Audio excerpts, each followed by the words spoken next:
conditions, it also works. So it's not protecting exactly at 0.05, which is what we had hoped to see under an ideal situation. But Brown-Forsythe is coming close. It's up to 0.06 and 0.064, which is the worst condition, arguably, where the difference in the variance and the sample sizes are reaching their maximum. So unequal variance, unequal sample sizes. The Welch probably comes out the best. The Welch is a little more conservative than the Brown-Forsythe, and that's a good thing because it's keeping it very close to 0.05. And it goes up to 0.057 when I believe the largest variance is associated with the smallest sample size. That's what this condition is. The largest variance is with the smallest sample size. That's the most worrisome condition in an analysis of variance. We can see the regular ANOVA is not doing a good job at all. It's protecting at 0.167 instead of 0.05.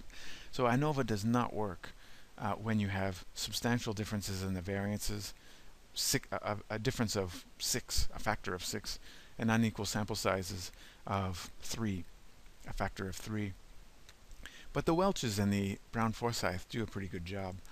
So they're both good tests. If you had to lean towards one, you'd do the Welch, because it's protecting closer to 0.05.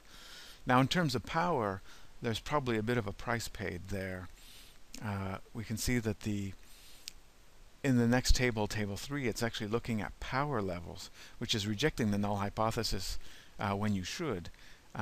And we can see that the Welch's t-test is not having as much power as the Brown-Forsythe test.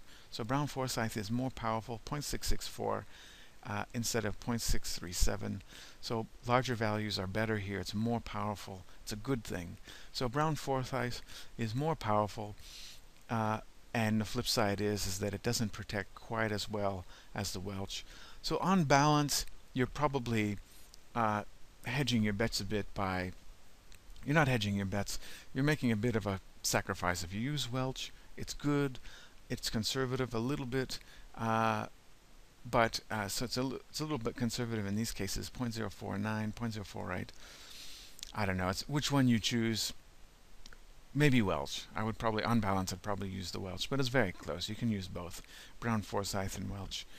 Good options. And as I mentioned, maybe we should just use both of them, even when we have one or both, even when we satisfy the assumption of homogeneity. Why do we even bother using one-way ANOVA if it's the best of both worlds with the Welch and the Brown-Forsythe? This is true of a lot of statistical analyses that we still do today that we shouldn't. We should be using the more modern one.